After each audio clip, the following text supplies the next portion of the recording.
उत्तर प्रदेश में पहले चरण का मतदान हो चुका है।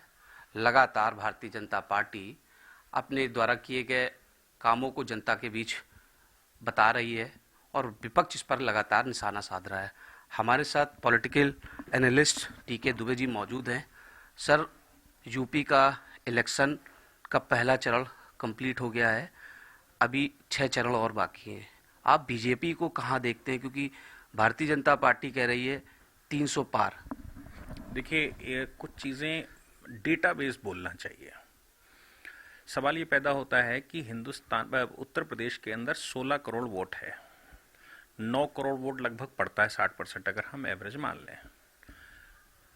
9 करोड़ में से जीतने वाले को 4.5 करोड़ वोट मिलता है, और 4.5 करोड़ वोट अगर वो पा जाता है तो वो फुल बहुमत से नहीं, संपूर्ण बहुमत से सरकार बनाता है। अब आप देखिए, जो भारतीय जनता पार्टी काम कर चुकी है उस पर ध्यान दोगे तो समझ में आ जाएगा। 1,67,00,000 परिवारों को गैस सिलेंडर मुफ्त मिला। 1,67,00,000 परिवार। 1,14,00,000 परिवारों को बिजली का कनेक्शन मुफ्त मिला। 70 साल से जहां बिजली थी नहीं, वहां बिजली जल रही है।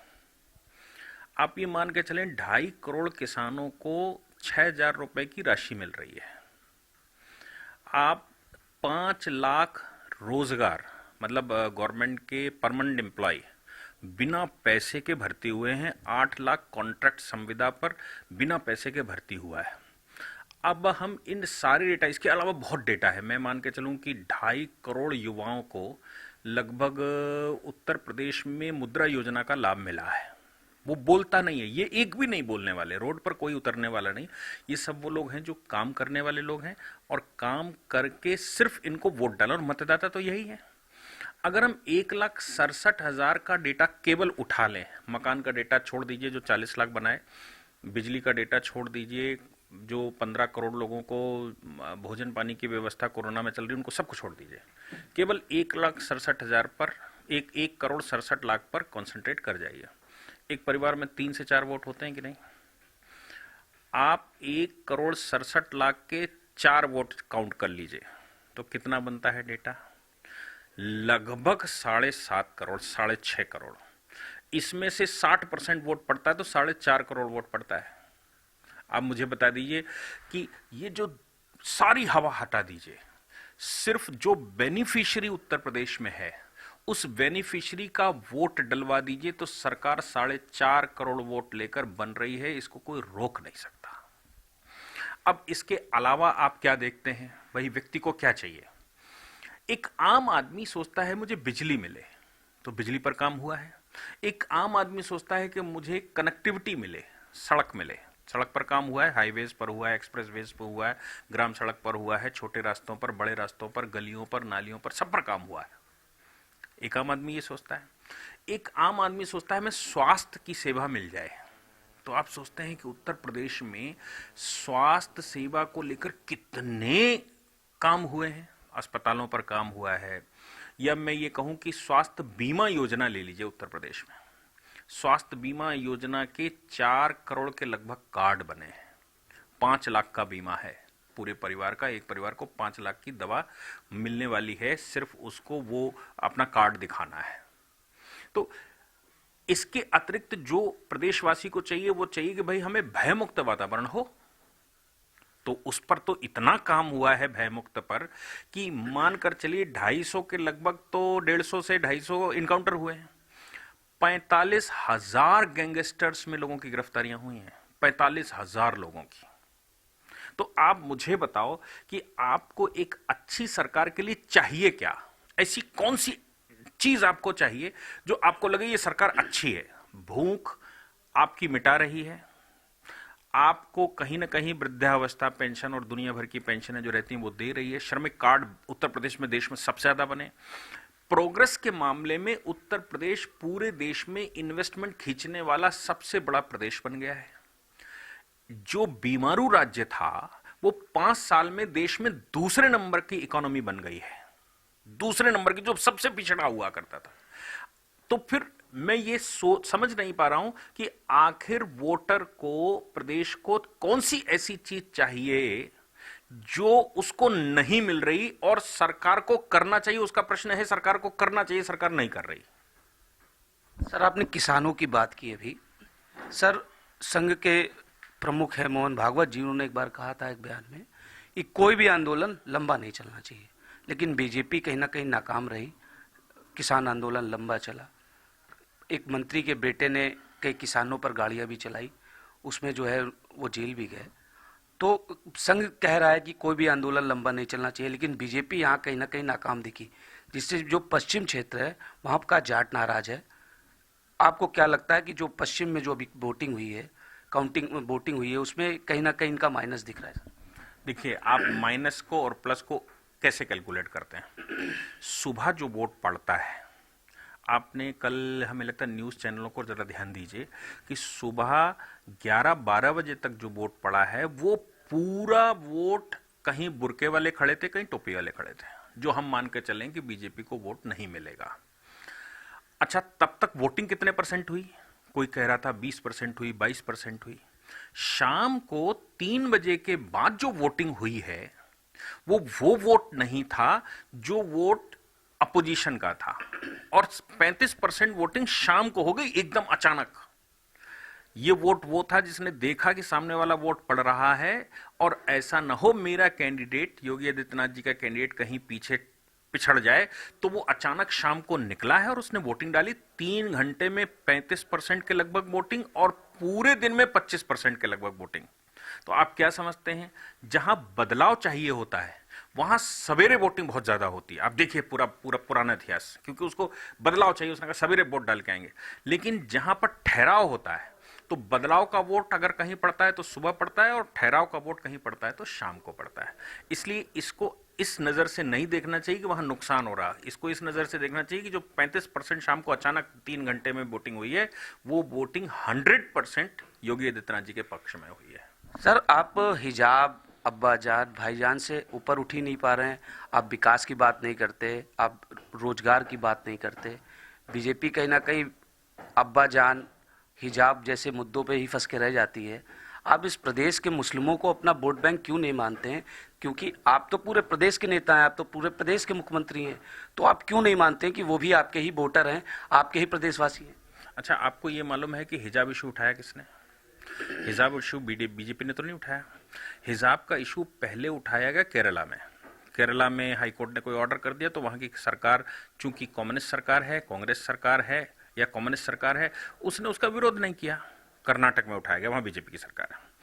अब वो एक इशू, एक स्कूल का, एक कॉलेज का इशू था, उसको मुझे बता दीजिए पश्चिमी उत्तर प्रदेश में रोड पर कौन लेकर आया? ओवैसी को क्या जरूरत पड़ गई थी उत्तर प्रदेश में बोलने की? और ये उठाया क्यों गया? उठाया इसलिए गया क्योंकि जो मैंने आपको बेनिफिशियरीज की लिस्ट बताई है ना, उसमें बहुत बड़ी संख्या मुस्लिम महिलाओं की है जो ट्रिपल तलाक के विरोध में वोट कर रही, जिसको ये उम्मीद है कि 4 निकाह अगर कोई रोक सकता है तो सिर्फ बीजेपी की सरकार है। तो वो साइलेंट वोटर बीजेपी के पास आएगा, और वो वोट एड ऑन होता है तो आप समझते हैं कि 403 में 425 भी हो सकती हैं, क्योंकि वो वोट जो मानकर चलते हैं ये परंपरागत सपा का वोट है, वो वोट बीजेपी की तरफ खिंच रहा है। अब उसको रोकना है तो क्या करेंगे? उसको रोकने के लिए हिजाब इशू उठाया गया और हिजाब इशू को उत्तर प्रदेश में लाया गया। अब मुझे बताइए कि हिजाब इशू जब उन्होंने उठा दिया है तो क्या यहां की सरकार या जो पॉलिटिकल पार्टी युद्ध में है उसको जवाब नहीं देना चाहिए? वो अलग बात है कि वो बोलते हैं तो लोग सुनते हैं, क्योंकि उनकी वाणी में दम है, इसलिए लोग उनको सुनते हैं, और चूंकि लोग सुनते हैं तो आप वो वही भाषा बोल रहे हैं।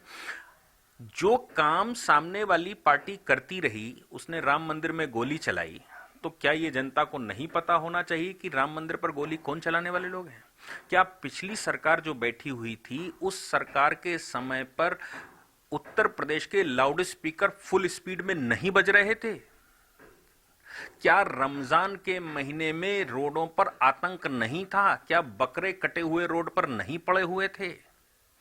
क्या आप बताइए नमाजें रोड पर ब्लॉक करके नहीं हो रही थी? हाईवेज भी ब्लॉक हो रहे थे। अब ये जो हो रहा था, जो पॉलिटिकल पार्टी चुनाव लड़ेगी, जिसके विरुद्ध लड़ेगी, वो ये तो बात कहेगी कहेगी कि भैया आप ये तुष्टीकरण कर रहे थे, इस तुष्टीकरण के विरुद्ध में हम आए और हम सबको इक्वल समझते हैं। हमारा दृढ़ है कि सबको लाभ, तुष्टीकरण किसी का नहीं। कभी कोई पॉलिसी ये कह के तो नहीं आई होगी कि नहीं साहब ये हिंदुओं को जाएगी, मुसलमानों को नहीं जाएगी। अस्पतालों का लाभ सबसे ज्यादा कौन ले रहा है? ये जो जॉब कार्ड्स हैं उनका लाभ सबसे ज्यादा कौन ले रहा है? स्वास्थ्य कार्ड का लाभ सबसे ज्यादा कौन ले रहा है? ये राशन का लाभ सबसे ज्यादा कौन ले रहा है? ये सिलेंडर सबसे ज्यादा किसके पास गए हैं? ये अगर मैं आबादी के परसेंटेज के हिसाब से करूं तो आबादी के परसेंटेज से 2 गुना लाभ उनको गया है।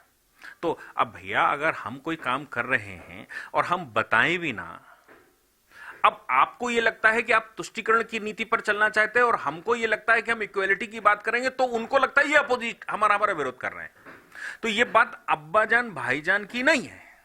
सर, संघ तो कहता है कि भारत देश एक संस्कृति का देश है, यहाँ पर रहने वाला हर व्यक्ति हिंदू है, तो ये चीज उत्तर प्रदेश में भी लागू होनी चाहिए। आप एक कौम को इतनी अलग नजर से क्यों देखते हैं और हिंदुत्व के नाम पे ही वोट मांगने जाते हैं? सर नहीं, आपकी ये गलतफहमी है। पूज्य सरसंघ चालक जी का कहना है कि भारत एक सांस्कृतिक हिंदू राष्ट्र है। ये कोई वो पहली बार नहीं कह रहे, अटल जी भी ये कहते रहे और शुरू से ये तो हमारा विचार है ना कि भारत एक सांस्कृतिक हिंदू राष्ट्र है। ये भी तय है कि भारत में जो गैर हिंदू अपने आप को कहते हैं या भूल गए हैं कि वो हिंदू हैं, वो कहने लगे हैं कि नहीं मेरे पूर्वज कहीं खाड़ी में थे, वो कहने लगे कि नहीं साहब हम तो बेथलेहम से आए थे, कभी आए थे आक्रांता उनके उनके उनके अनुसार, मेरे अनुसार। तो मुझे ये बताइए कि ये लोगों को क्या ये नहीं स्वीकार करना चाहिए या हम ये नहीं कह सकते कि सांस्कृतिक रूप से हिंदू हैं? अगर हमने कहा कि सांस्कृतिक रूप से हिंदू हैं तो क्या गलत कह दिया? अब सवाल यहां पर ये नहीं, सांस्कृतिक रूप से हम 4 भाई हैं, हमने कहा हम चारों बराबर हैं और हमने कहा कि हम चारों भाइयों को इक्वल नजर से देखा जाना चाहिए। अब हमारा 4 में से एक भाई ये कहता है कि साहब हमें यहां से कोई मतलब नहीं है, हमारे पूर्वज हम तो जो भी अडॉप्ट करेंगे, चांद अगर अरब में दिखेगा तो ईद मनाएंगे और चांद अगर अरब में नहीं दिखेगा तो ईद नहीं मनाएंगे। अब बताओ, ये कोई पार्टिकुलर समुदाय ये कहता है हम वहां से चलेंगे तो वो अपने आप को स्वयं डिस्टिंग्विश महसूस करेगा। जो व्यक्ति भी ये कहता है कि भारत माता मेरी माता है, जो व्यक्ति भी ये कहता है कि भारत माता की हम संतानें हैं, इसकी रक्षा करने के लिए हम आत्मबल पूरा लगाएंगे, वो हिंदू है। और जो ये कहता है कि नहीं हम इसको दारुल इस्लाम बनाएंगे, जो ये कहता है कि नहीं हम रोडों पर नमाजें पढ़ेंगे, जो ये कहता है कि हम अजान के लाउड स्पीकर इतनी तेज बजा देंगे कि तुम्हारे कान फूट जाएं, तुम कोई काम ना कर पाओ, तो आप बताइए उनके विरुद्ध कार्रवाई नहीं होनी चाहिए क्या? अगर हम उनके विरुद्ध कार्रवाई करते हैं तो क्या ये विरोध है? हम तो ये कह रहे हैं भाई कानून है, संविधान है, संविधान के अनुसार चलिए। मेरा मानना, हमारे तरह के विचार रखने वाले लोगों का मानना यह है कि कुरान और संविधान में से एक आपको प्रिवेल करके चुनना पड़ेगा कि कौन सा वाला प्रिवेल करेगा। जब आप ये कहने लगेंगे कि संविधान प्रिवेल नहीं करके कुरान प्रिवेल करेगी, तो स्वाभाविक सी बात है भारतीय कानूनी व्यवस्था में संविधान का उल्लंघन करने वाले को जेल जाना पड़ेगा। अब वो कहता है मैं कुरान को मानता हूं, भाई वेदों को तो मैं भी मानता हूं, गीता को मैं भी मानता हूं, लेकिन आज गीता बनाम संविधान आता है तो हम संविधान के संरक्षक हैं। सर, आप कानून के हिसाब से चलते हैं, संविधान के हिसाब से चलते हैं। हमने देखा दिल्ली के चुनाव में आपके एक मंत्री चिल्ला रहे थे कि देश के गद्दारों को गोली मार लो सालों को, तो इस तरह का जो बयान उन्होंने दिया था, तो ये कहीं ना कहीं कानून के हिसाब से तो नहीं देखा जाता, क्योंकि आप तो कह रहे हो ना कानून के हिसाब से चलता है, देश संविधान के हिसाब से चलता है, तो एक मंत्री का ऐसा बयान कहीं ना कहीं नफरत फैलाने का काम करता है देश में। क्या उन्होंने ये कहा कि गोली हमारे द्वारा मारी जानी चाहिए? क्या आपने तो कहा कानून के हिसाब से चलना चाहिए। कानून का मतलब मैं क्या कह रहा हूं, क्या उन्होंने ये कहा कि जनता गोली मार दे? उन्होंने कहा गद्दारों को गोली मारो, गद्दारों को गोली मार लो। कानूनी व्यवस्था के अंदर गद्दारों को जेल जाना चाहिए और उनके साथ वो ट्रीटमेंट होना चाहिए जो पीनल लॉज के अनुसार है, लेकिन होना चाहिए। ये सब काम कौन करेगा? कानून आपके पास है, लेकिन उस कानून के अनुरूप उसका एग्जीक्यूशन कौन करेगा? एग्जीक्यूशन तो सरकारें करेंगी ना।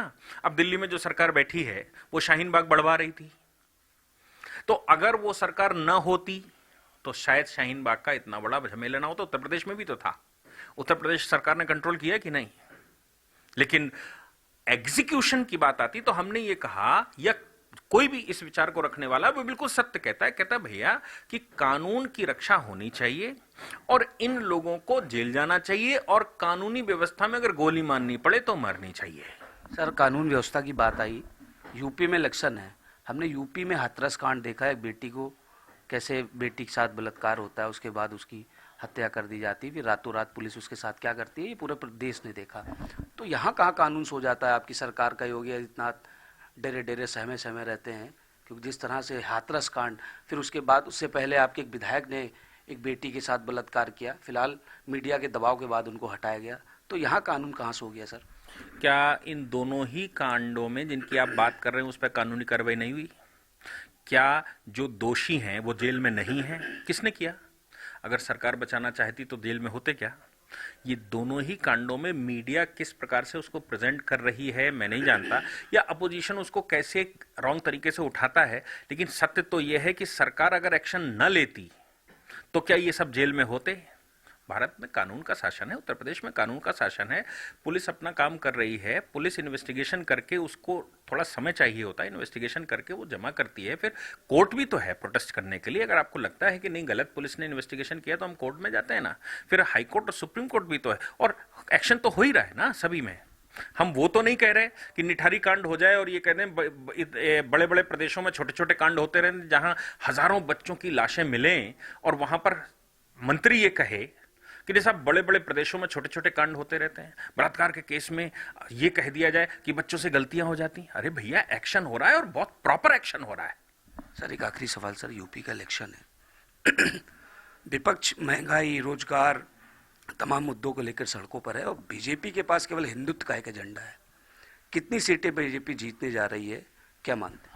नहीं, आपने पहले तो मैं इस बात से सहमत नहीं हूं कि बीजेपी के पास हिंदुत्व का केवल मुद्दा है। मैंने आपको इतनी सारी योजनाएं गिनाई। सर, वो तो कह रहे हैं ना कि राम मंदिर और तमाम चीजों उन्होंने। क्या राम मंदिर सांस्कृतिक धरोहर भारत की नहीं है? क्या मथुरा भारत की सांस्कृतिक धरोहर नहीं है? क्या काशी देश की सांस्कृतिक धरोहर नहीं है? सर, महंगाई भी तो एक मुद्दा है सर। हाँ, महंगाई मुद्दा है, महंगाई मुद्दा है, लेकिन आप देखो कि कोरोना के टाइम पर जहां 2 वर्ष तक पाकिस्तान जैसे देश जिनका जो रुपया है डॉलर के मुकाबले 250 रुपए में पहुंच गया सर, ऐसे कितने सारे देश हैं जिनके पास खाने के लिए भोजन नहीं है। सर, युवा बेरोजगार है, वो भारतीय जनता पार्टी को नहीं दिखता। मैंने आपको बताया 1 करोड़ लोगों को मुद्रा योजना अगर दी गई है तो उसका क्या बेरोजगारी से वो है? आप मुझे बताइए, रोजगार कैसे होते हैं? आप केवल रोजगार भारत में उसको मत मानिए जो सरकारी नौकरी होती है। रोजगार वो नहीं है कि हमने मुद्रा योजना के तहत फंड रिलीज किए हैं केवल मार्कशीट लगाकर। स्वयं सहायता समूह उत्तर प्रदेश में बनाए गए हैं जिसमें 1 करोड़ महिलाओं को स्वयं सहायता समूह में 1 लाख रुपए देकर और उनको स्वरोजगार घर में वो कर सकें, आमदनी कर सकें, उनका व्यवस्था हो सके, उसकी व्यवस्थाएं नहीं की गई हैं क्या? हाँ, श्रमिक कार्ड बना दिए हैं भाई, जिनको नहीं रोजगार हम दे पा रहे, जिनके पास कोई साधन नहीं है, उन लोगों को श्रमिक कार्ड बनाकर 1000 रुपए का भत्ता तक दिया जा रहा है। तो ये थे हमारे साथ political analyst DK Dubey ji, जिनका साफ तौर पर कहना है कि उत्तर प्रदेश में भारतीय जनता पार्टी बहुमत से सरकार बनाने जा रही है। कानपुर से रमन गुप्ता, न्यूज़ 1 इंडिया।